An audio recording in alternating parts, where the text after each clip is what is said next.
are here to bring you my 7th place deck profile from the Canada Regionals. Stay tuned. All right, guys, so I wanted to start by talking about the deck that you guys took to the regional and what was the thought process behind it. So before we begin, any shout outs you guys want to give? Yes, thanks, Chris. Absolutely. I want to give a huge shout out to my locals, Truly Urban in New York, and a big shout out to Almighty Blue. His name is John, as well as Dre Kage. Great guys, gave me this amazing idea late the night before the regional, right before we had to submit our deck lists. We came up with this idea and kind of crafted it, and it took us here. It was great. Let's talk a little bit about the process. So I know you didn't start with Red Kenshin. I was big on it in the beginning. So what kind of brought you to Red Kenshin? Not wanting to play Red Kenshin. I didn't want to play it at all. I didn't want to play it at all. My first choice was Squad Zero. If you guys have seen my deck list before, I've done combo decks. I like purple. I love combo decks. I love decks that have intricate kind of plays, multiple combo lines. I don't like linear decks. So I didn't want to play Kenshin. I wanted to be the kind of counter to Kenshin. So my first choice was Squad Zero. I really liked how, the block mechanic from Kenshin kind of gave Squad Zero a really good advantage with like playing your Ichigos, having it pushed back, and then pushing back your Squad Zero cards to just auto banish, and then pushing up the Ichigo at the next turn. So that was the first idea. The second idea was Roy Mustang, but I'll let Zay tell you why we didn't like Roy Mustang. I thought it was a good deck. I felt like where you might fall short is when you don't see the Roy and the Riza together in succession a lot of times, because they may have the removal, they may not have the removal, and we chose not to play it. We tested many matches. It went from 100 to 150 over the course of 10 different decks in 2 weeks.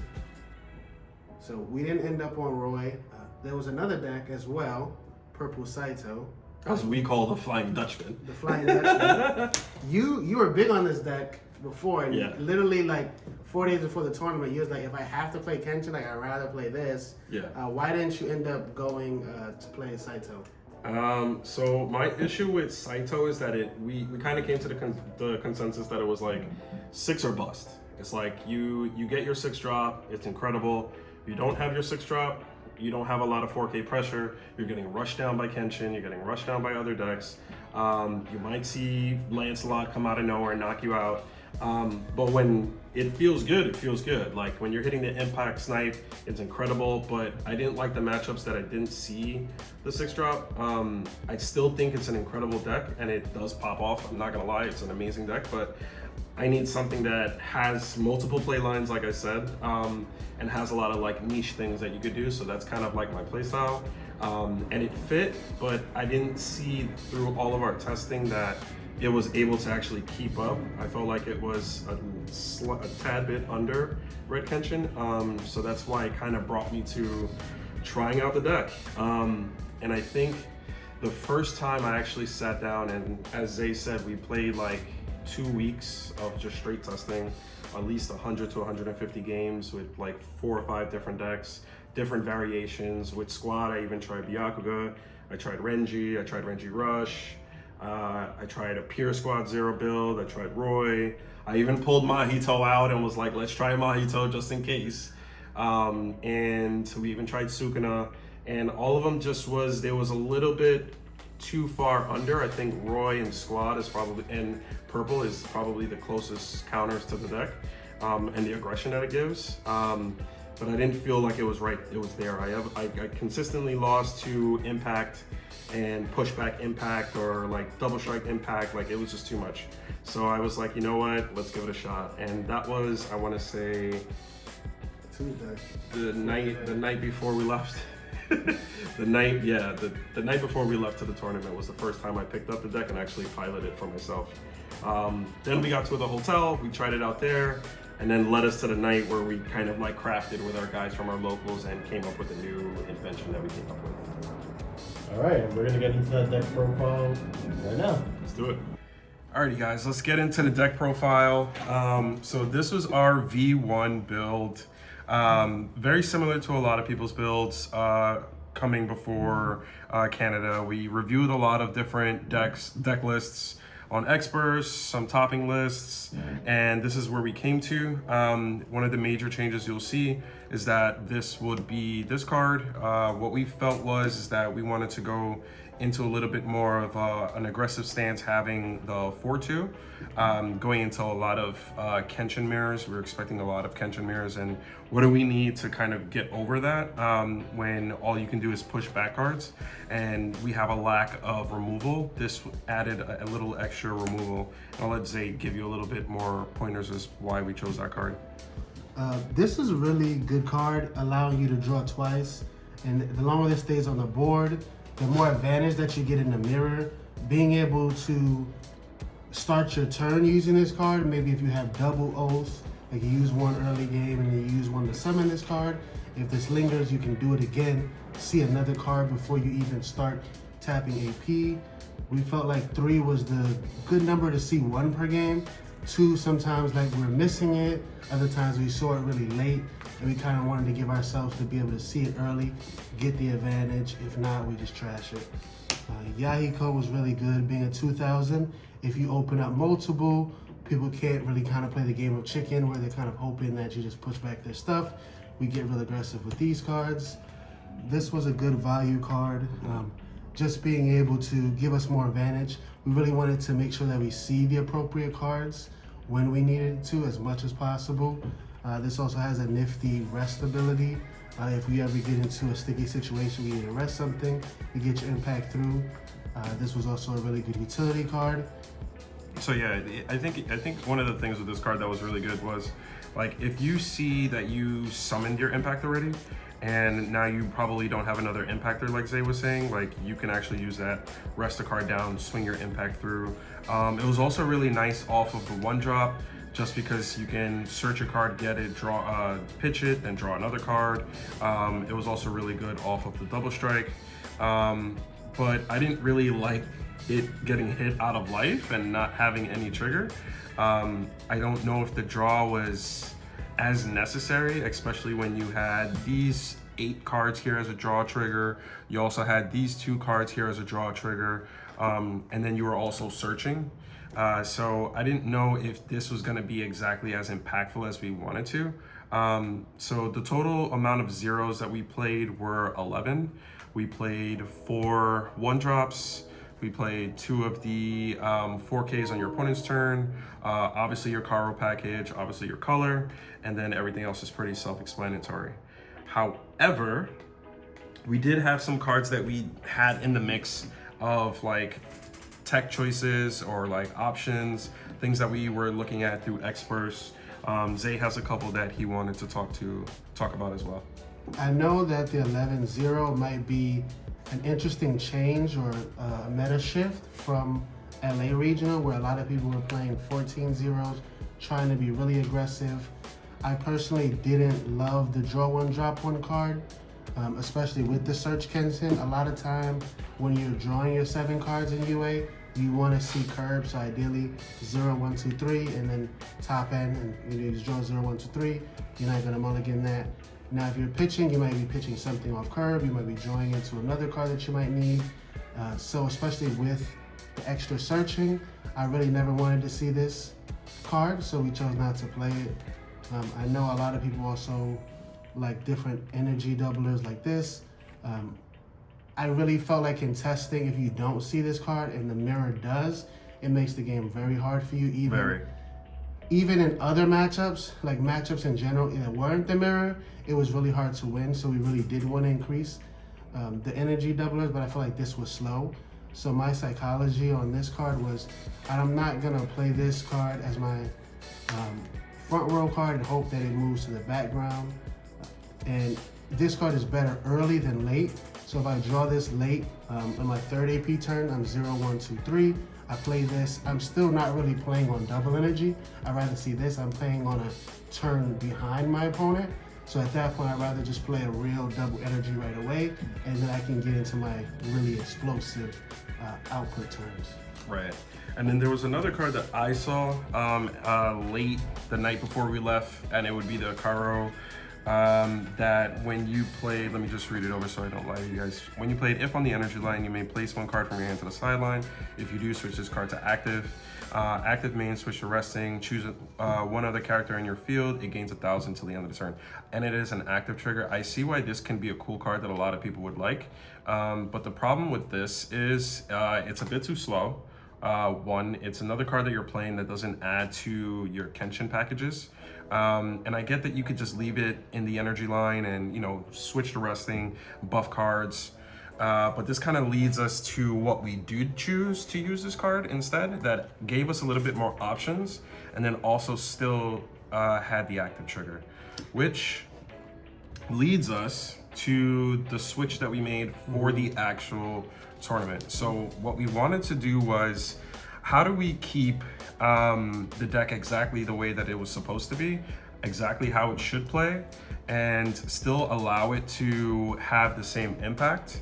So if you see, these are the cards that we decided to pull from the deck. So it would be the 4 Yahikos with the active triggers, the 1 Kenshin Searcher, the 2 Hitens, and then the 3 4/2 Kenshins. And what we decided to play instead, which was our spicy list. You know why we changed that? Why was that? Yeah, we played about 30 games, and you're like, there's really no edge. It felt really 50-50. Yeah. Still very technical, still very skillful, but it felt like anybody had a chance of winning. Being aggressive early really didn't matter. Ramping and letting your energy go really didn't matter. If both players played very skillfully, it still could really come down to life, who sees what, and we didn't really feel comfortable with that. I remember you kept telling me that. Right. Yeah, I'm not a fan of 50-50s. It was very, very 50-50. It was like, if you don't, like Zay said earlier, if you don't see the double energy, you're just playing on 4 cards in the back row. You're trying to raid 1. You need the Bankai, then you need to play another card to raid another card.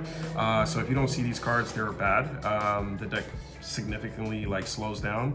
So we wanted to find another way to kind of use something to, I guess, shock value the opposing Kenshin player, which I will say definitely happened in my tournament experience.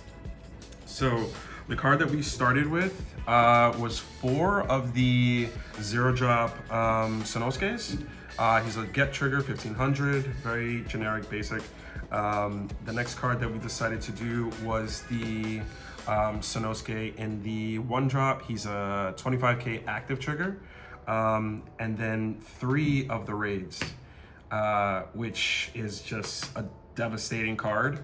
Especially head out of life. Your deck already wants to play on 4 energy. A lot of the time you're leaving this card back here, so if that's the case, why not just leave your energy line with those 2 cards and 1 of these, and if an opposing Kenshin's swinging against you, you have 1 extra space open to kind of banish cards if you need to, and then you always leave them on a scary, hey, I got 5, hit me in life. You might see a Sonosuke, and if I have all 4 cards in the back row, I'll have another Kenshin. You have an option of a Kenshin getting hit out of life. You have an option of a Sonosuke getting hit out of life, and it's not a fun card for your opponent to hit. Anyone that doesn't know the card, I'll read it off. It's a damage 2, 4k. It's a 5-drop. It says nullify impact, and then it says impact. When this character attacks and is blocked, you may switch to resting 1 Sonosuke on your front line. If you do this, this character gains 1,000 and impact for the turn. And then when played, it draws a card. So for me, I kind of went crazy when I found out this card existed. I didn't know. As you know, I started playing the deck 3 days before the tournament. When you swap this card for the 4/2, you're still drawing a card from this card or this one by banishing Oath, and this one just banishes normally. However, I'm paying 1 less AP for this card. It also has damage 2, and this card also saved me in a game where they hit this off of life. They were attempting to go for impact. The impactor was already on the field. He summoned it, he pushed something back. I had 5 energy. He swung for his first attack. This guy hit the field, and it stopped a impactor from going through. Not only that, I drew a card, and next turn he had to worry about the damage 2 that was coming into him, which a lot of decks did not play, a lot of lists did not play as well. So this was amazing. And then that leads me to, I think honestly, the spicy card, which is gonna be Megami, the 2-drop, or the 3-drop double energy. She's amazing just because she's also an active trigger, and she says add up to one character with 1 or less energy requirement from your sideline to hand. Choose one other character on the field and it gains 1500 for the turn. So when I look at this card and then the Kamiya, the 2-drop, this card, not this one, the other one. This guy is only giving me 1,000 and I gotta continuously switch it to resting. And then this one here gives you a little bit more utility, because if I played this as a double energy, I can grab back, which is something that I did in tournament, grab back one of the Kenshins, play it, search a card, and then raid into it right from there. And especially when I didn't have a Kenshin in hand, there was a time where I played this, grabbed this, played this Kenshin, and then raided on top of it for game. And then there was another case where I played this Megami and I made Kenshin 55 double swing, which was pretty impactful. Yeah, so this package right here, it may look smaller than what people were trying. The reason why we landed on the smaller package is we didn't really want to overcompensate. We really just wanted to take advantage of that damage too. We really wanted to keep the deck doing all the great things that it does, keep the aggression, have an extra double energy, so play 1 more double energy than my opponents maybe, and just give that surprise factor. Also, it's really tough when you're staring at a double swing and now double damage. Also, people are pushing stuff back to the energy line against Kenshin. So when you then do that, they may push their whole front row back, and then now damage 2 gets off freely. I'd say really quick. So something that I also did in tournament that was really cool was the summon of both of these cards in one singular turn. It's amazing because if you raid both of these in one turn, you draw 2 cards, and then you can push back their attacking cards, and then you have the damage 2 that'll just come through right after, which was an amazing thing. So I'm hitting you for 4 cards. Let's say you have 2 cards on the front line, or 3, you might hit the damage 2. 2 cards go back to your energy line, and then I got the free swing at damage 2. There was a game where I played an impactor, pushed a card back, got the damage 2 to go straight through. There was another game I played where I freely played both of these. He had no front line, I had an oath that turn. And I played both of these, drew 2 cards, swung for damage 2, and then cleared another 2, and that put him in a really bad position where he had to literally say, I need to protect myself, because what am I going to do? But then also you have a damage 2 on the field, what am I going to do about that? Which could have been an issue. So overall, I want to say the deck performed extremely well. Again, we got 7th with this deck list. I don't know if I would make any changes. One of the cards that I think was amazing was the Megami. I think I would try to find another space to put a second one. As you see, there's really not a lot of it without cutting names, but one worked pretty fine for the tournament. So overall, I felt the tournament experience went really well. I played a total of 8 rounds. I won in the first round, lost in the second round against Speedosonic, and then I won 6 straight from round 3 to round 8. Which landed me in 7th place. I think the deck performed extremely well. My 2 Kenshin matchups were very shocked by the fact that I was playing Sonosuke, and a lot of decks were pretty scared of seeing Sonosuke, so I do feel like this deck and this list can compete. I do think it has an edge over the Red Kenshin mirror match, and I'm going to continue playing this deck list for this foreseeable future. I don't know if Kaiju is going to be able to compete with this. I don't know if Yu Yu Hakusho is as well. I'm excited to continue playing this and see how it does against those decks and these new sets. As you guys know, with 7th place, I got my invite to Nats. So you'll see some content from us as I get into my road for Nats, training, practicing, all of those different things with the different sets. You'll have some more experience from us going through all these different things on the channel. So subscribe, leave some comments in the bottom if you have anything specific you want to see from us. And if you're going to be in Orlando, the team will be there as well, and I'll be going for another top. So I'll see you soon.